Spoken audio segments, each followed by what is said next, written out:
RMC, Apolline Matin. Charles Magnin. Il est 8h13 et vous êtes bien sur RMC et RMC Story. Le parti pris. Le parti pris tous les matins, une actu et un point de vue avec vous. Olivier Andro, bonjour. Bonjour. Vous êtes chargé de mission alimentaire à l'UFC Que Choisir. Ce matin, on revient avec vous sur ce scandale sanitaire qu'RMC révélait il y a un an, celui des pizzas surgelées de la gamme Fresh Up de Buitoni, pizzas contaminées à la bactérie E. coli. Au total, 56 enfants ont été contaminés, 2 en sont décédés. Un an après, on l'a entendu dans le journal, les familles attendent toujours que la procédure judiciaire avance. Mais avec vous, Olivier Andro, on va se demander si on a tiré les leçons de ce scandale. Est-ce qu'un an après, des mesures ont été prises pour éviter un nouveau scandale de ce type? Est-ce qu'une nouvelle vague de contamination est encore possible? Est-ce qu'on a renforcé les contrôles chez les industriels? Alors, tout d'abord, en ce qui concerne le niveau d'hygiène, avant de répondre directement à votre question, je crois qu'il faut malgré tout rassurer nos auditeurs. C'est-à-dire qu'on a en moyenne, j'insiste en moyenne, un très bon niveau d'hygiène, notamment dans les produits industriels, tout simplement parce que on a énormément progressé au cours des 50 dernières années sur la maîtrise des conditions d'hygiène. Cependant, il est vrai que on a depuis de nombreuses années une réduction régulière des effectifs des services officiels de contrôle. Il y en a 2. Il y en a un qui dépend du ministère des Finances, c'est la répression des fraudes, la DGCCRF. Et là, pour le coup, leurs effectifs, ils ont baissé de 20% entre 2017 et 2019. Et puis, on a un autre corps de contrôle qui dépend du ministère de l'Agriculture, celui-là, et qui est plus spécialisé sur les produits alimentaires. C'est les inspecteurs vétérinaires qui ont baissé de 11%. Et donc, le problème, c'est que quand on a moins de contrôleurs, on a moins de contrôle. Et les conséquences, c'est que, comme nous le dit la Cour des comptes, qui a publié des semonces régulières à l'attention du pouvoir public, eh bien le nombre de contrôles officiels qui sont chargés finalement de vérifier la qualité hygiénique, eh bien ils ont baissé d'un quart entre 2011 et 2016. Mais on doit s'en inquiéter, non? S'il y a moins de contrôles, notamment des contrôles surprises dans les usines, c'est inquiétant pour le consommateur, non? Absolument, parce que même si, et je tiens à le répéter, l'essentiel de l'industrie agroalimentaire fait très attention au niveau de la qualité sanitaire, à part le biais d'autocontrôle, et notamment des investissements au niveau des laborantines, des tests, au niveau de l'arrêt des productions pour nettoyer les chaînes. Ce qu'il faut savoir, c'est que tout ça, ça coûte cher. Et ça veut dire que s'il y a moins de pression de contrôle, s'il y a moins la pression la peur du gendarme en quelque sorte, eh bien il se peut que certains professionnels aient l'intention de débaisser en fait tous les coûts qui sont induits par ces arrêts de chaîne pour nettoyer, le coût de ces contrôles, etc. Et c'est là où potentiellement des dangers peuvent arriver. Et malgré le scandale Buitoni, il n'y a pas eu de prise de conscience, de mouvement inverse? On ne s'est pas mis à faire grimper les effectifs, notamment publics, de contrôleurs? Non, malheureusement. La seule modification qu'il y a eu, c'est que désormais, la totalité des contrôles qui étaient auparavant répartis sur le produit alimentaire entre, d'une part, les services de la répression des fraudes et, d'autre part, les services de la DGAL, Direction Générale de l'Alimentation, eh bien, ils ont été intégralement mis sous l'égide du ministère de l'Agriculture. En revanche, il n'y a pas eu une augmentation des effectifs des contrôleurs. Donc, ça veut dire que, pour nous, on est dans une situation identique. Autre chose, c'est la sévérité des contrôles et la fréquence des contrôles. Dans cette usine de Caudry qui produit ces pizzas, et je veux rappeler que c'est un produit qui est particulièrement dangereux potentiellement compte tenu de sa composition. C'est de la pâte crue qui est surgelée telle quelle, donc il n'y a pas de destruction des germes qui seraient potentiellement présents. Eh bien, au cours des 2 années qui ont précédé l'accident tragique, eh bien, il n'y a eu que 2 contrôles officiels dans cette usine, alors même qu'elle a une production qui est particulièrement importante. Pour nous, c'est absolument inadmissible d'avoir une pression de contrôle aussi faible. Justement, Olivier Andro, c'est vrai qu'en tant que consommateur, quand on va faire ses courses, on voit souvent ces petites affichettes avec des rappels de produits. Et les chiffres nous disent qu'entre mars 2021 et février 2023, près de 6000 produits ont été concernés par ces rappels. C'est inquiétant ou c'est un chiffre raisonnable ?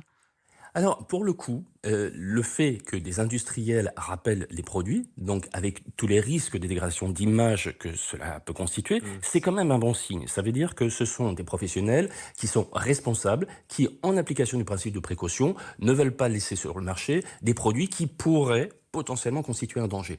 Donc maintenant, la question qui se pose, c'est quel est finalement l'impact global sur la qualité sanitaire de notre alimentation qui est proposée.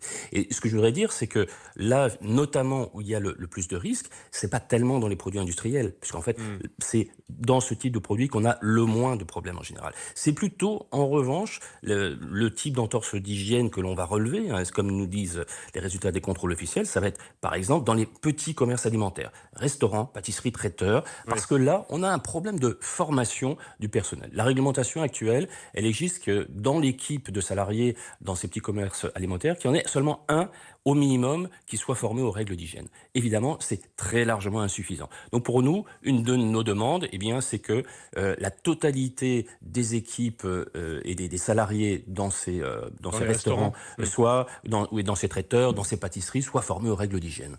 D'accord, merci beaucoup Olivier Andro. Oui, évidemment, il y a aussi cette question des contrôles dans les restaurants. On voulait revenir ce matin évidemment plutôt sur l'aspect industriel pour nous consommateurs quand on fait nos courses. Mais Olivier Andro, vous avez raison de pointer le fait qu'aussi il y a peu de contrôle, pas assez de formation aussi au sein des restaurants. Mais ce que je retiens, c'est que oui, il y a toujours moins d'effectifs publics, de fonctionnaires pour contrôler ces industriels qu'on mise sur l'autocontrôle en fait de ces groupes industriels de l'alimentaire, et que donc il n'y a pas vraiment eu de révolution, ou en tout cas de véritables leçons tirées du scandale Buitoni. Je vous remercie.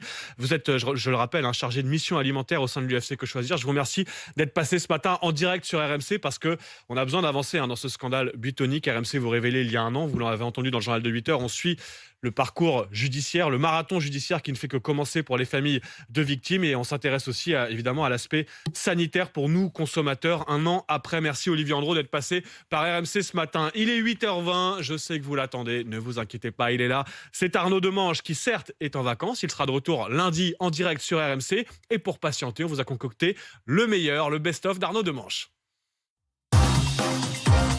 Arnaud, on va parler de la polémique autour du film Vaincre ou mourir, le premier film produit par Le Puy du Fou.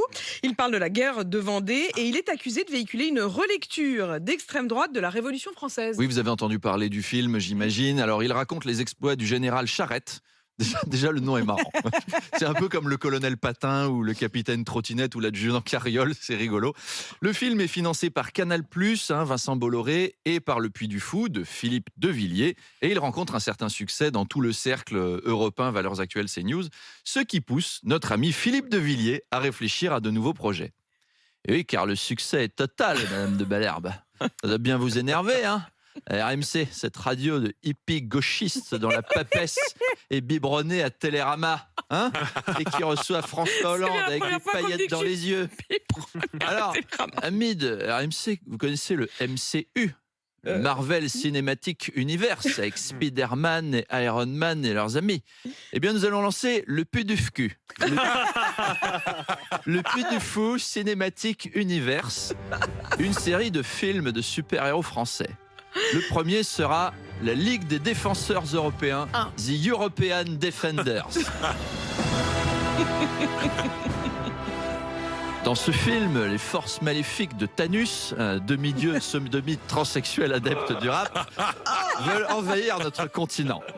Heureusement, Stéphane Roger de la Taillandère de Montséan trouve un crucifix magique dans un réacteur nucléaire. Il le porte et grâce aux radiations chrétiennes, il devient Capitaine Clovis. Et l'arme de Capitaine Clovis est la Grand Croix de super soldat de Dieu. Thanos enferme notre héros dans un bloc de glace, mais heureusement la glace fond quand Marion Maréchal se recueille devant.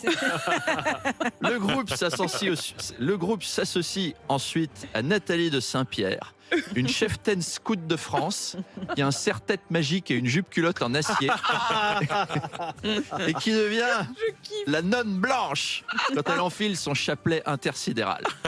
Il y a aussi Croisade Woman, Power Babtou, qui est étudiant en droit le jour et qui combat avec le gueux de la nuit. White Panther, Dr French de Versaillaise, et les 4 moines fantastiques, Iron Moine, Spider-Man, Batman et Aquaman. Évidemment. Ils s'associent pour repousser à Poitiers les hordes cosmopolites de la galaxie Arabiax. Le film s'appelle The European Defenders, The Great Remplacement. Assurément le blockbuster de l'été. Oui. Ça a l'air cool, hein? Oui. Je vais vendre le script à Bolloré. Là, je pense qu'ils vous ont écouté ce matin. Et ça y est, le script est en cours d'écriture.